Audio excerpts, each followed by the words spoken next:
गुरु प्यारी साध संगत जी, राधा स्वामी जी। साध संगत जी, आप भी भक्ति करते हैं, भजन सिमरन करते हैं, क्योंकि जिस जीव को बाबा जी से नामदान मिल गया है, जो उस परमात्मा को मिलना चाहते हैं, वो तो रोजाना भजन सिमरन करते ही हैं। जिनको अपने सतगुरु से प्यार है, जो अपने सतगुरु को हर समय अपने आसपास ही देखते हैं, वो तो भजन सिमरन करते ही हैं।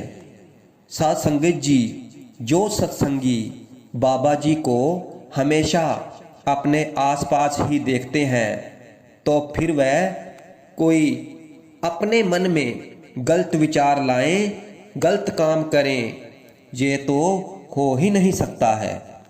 लेकिन साध संगत जी, अपने सतगुरु प्रति प्यार सच्चा होना चाहिए, क्योंकि हम ये ना सोचें कि बाबा जी को हर दम याद करते हैं, तो भाई वह सतगुरु भी हमारा हर पल ध्यान रखते हैं, उनकी भी हर समय हमारे पर ही नज़र होती है।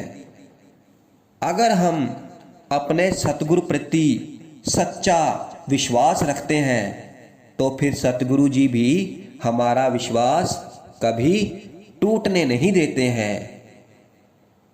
भाई बाबा जी तो आप हर बार सत्संग में कहते हैं कि भाई लूट लो खजाना, ये मौका बार बार नहीं मिलेगा, क्योंकि जो हम इस जन्म में यानी मानुष जूनी में आकर प्राप्त कर सकते हैं, उसे हम और किसी जूनी में प्राप्त नहीं कर सकते हैं।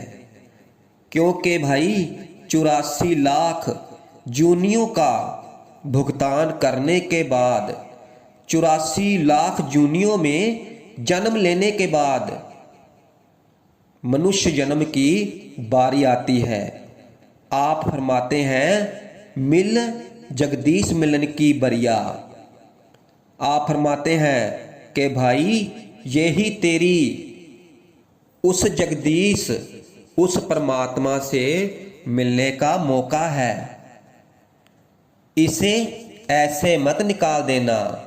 इस जन्म का जितना लाभ ले सकते हो, जितना फायदा उठा सकते हो, उठा लो, नहीं तो ये मौका हमें बार बार नहीं मिलेगा। आप फरमाते हैं कि 84 लाख जूनियां हैं और पता नहीं किस जूनी की उम्र कितने साल की है। अब आप दरख्तों की उम्र ही देख लो, हजारों साल की भी होती है, और कई तो ऐसे जानवर हैं जिनकी उम्र 100-150 साल की होती है। तो भाई इस सच्चाई को समझो और उस परमात्मा की भक्ति करो, भजन सिमरन करो, नाम की कमाई करो। चाहे हम इस दुनिया की दौलत कितनी भी जोड़ लें, इकट्ठी कर लें, लेकिन कुछ भी हमारे साथ नहीं जाने वाला है।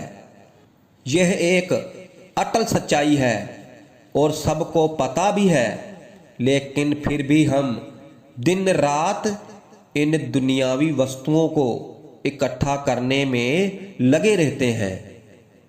कभी कभी तो हम रात को भी नहीं सोते, और जब अच्छी तरह से सोते नहीं तो फिर बीमार पड़ जाते हैं, और जब थोड़े से ठीक होते हैं तो फिर लग गए उसी काम में, दिन रात भागते दौड़ते फिरते हैं और सोचते हैं इधर से भी माया मेरे हाथ लग जाए, उधर से भी माया मेरे हाथ लग जाए।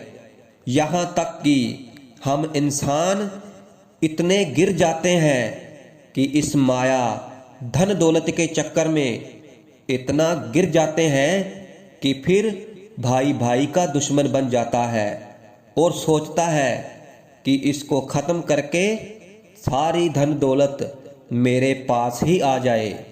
तो भाई किस लिए इतने बुरे काम करते हो? जिस चीज़ ने हमारे साथ ही नहीं जाना है उसके लिए इतने बुरे काम करते हो, दिन रात भागते फिरते हो। और जो चीज़ हमारे साथ जाएगी उसकी तरफ तो हमारा कभी भूल कर भी ध्यान नहीं जाता है। उस परमात्मा की भक्ति, उस परमात्मा की आराधना जो हमें सतगुरु जी से नामदान मिला है, उसका सिमरन दिन रात दौड़ते फिरते हैं। कभी बैठकर ये तो सोचो कि भाई और भी जूनियाँ हैं, हमें ही इतना अच्छा जन्म जानी इस मनुष्य जूनी में जन्म क्यों मिला है। लेकिन हम तो सिर्फ उन दुनियावी वस्तुओं के बारे में ही सोचते रहते हैं और अपना सारा कीमती वक्त खराब कर रहे हैं। और फिर जब समय निकल जाएगा तो फिर पछताने के अलावा कुछ भी हमारे हाथ नहीं लगने वाला। बाबा जी थोड़े से सख्ती बरतते हुए फिर इस जीव को कहते हैं कि भाई वक्त को संभाल लो, अगर ये एक बार चला गया तो फिर नहीं मिलना है। हम सत्संग में जाते हैं, सत्संग बड़े ही प्यार और श्रद्धा से सुनते हैं, लेकिन यूं ही सत्संग समाप्त हुआ और हम यूं ही सत्संग घर से बाहर आए और भूल जाते हैं कि सत्संग में आज क्या फरमाया गया था। तो भाई इस तरह से काम नहीं चलना है। केवल सत्संग सुन लेने से ही और नामदान मिल जाने से ही हमारा काम नहीं बनना है। सत्संग सुनकर सतगुरु द्वारा फरमाए गए वचनों पर अमल भी करना है। और जब अमल करने लग जाएंगे तो फिर अपने आप पता लग जाएगा कि हमारा असली मकसद क्या है, हमारा असली काम क्या है, इस दुनिया में आने का हमारा असली पर्पज क्या है। बाबा जी फरमाते हैं कि ये मत सोचकर बैठे रहना कि नामदान मिल गया है, अब हमें कुछ नहीं करना पड़ेगा और बाकी का काम बाबा जी का है। तो भाई भजन स्मरण तो तुम्हें ही करना पड़ेगा। बाबा जी कई बार सत्संग में फरमाते हैं कि मेरे खाना खा लेने से आपकी भूख नहीं मिटेगी, आपकी भूख तो आपके खाना खाने से ही मिटेगी।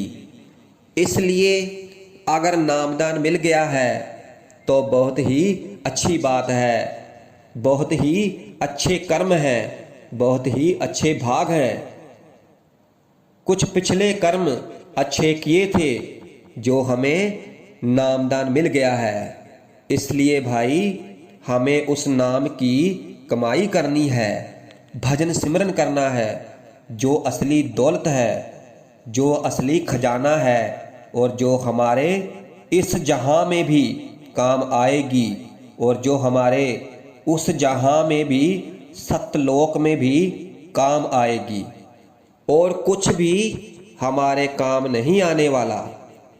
ये दुनिया की वस्तुएं, धन दौलत, जमीन जायदाद कुछ भी हमारे काम नहीं आने वाला, क्योंकि हमारे को ये नहीं पूछा जाएगा कि तुम्हारे पास कितनी धन दौलत थी, कितनी जमीन जायदाद थी। इन वस्तुओं का संबंध तो सिर्फ हमारे इस शरीर के साथ है, हमारी इस देह के साथ है। जैसे ही हम इस दुनिया से विदा हो जाते हैं तो आत्मा का इन वस्तुओं से संबंध खत्म हो जाता है। उस परमात्मा के दरबार में केवल नाम की कमाई देखी जाएगी, भजन सिमरन देखा जाएगा। केवल यही हमारी सच्ची कमाई है, सच्ची दौलत है जो हमारे साथ जाएगी, जिसको कोई चोरी नहीं कर सकता है, जिसको कोई हमारे से छीन नहीं सकता है, और कुछ भी हमारे साथ जाने वाला नहीं है। जैसे बाबा जी हमेशा सत्संग के आखिर में फरमाते हैं कि नानक के घर केवल नाम, उस परमात्मा के घर केवल उस नाम की, उस शब्द की जय जयकार है। उस परमात्मा के घर में केवल उस नाम को देखा जाएगा, उस शब्द को देखा जाएगा और कुछ नहीं। इसलिए अच्छी किस्मत है जो हमें नामदान मिल गया है, तो हमें इस नाम की कमाई करनी चाहिए, भजन स्मरण करना चाहिए, उस परमात्मा को हमेशा याद रखना चाहिए और इसी से हमें मुक्ति मिलनी है।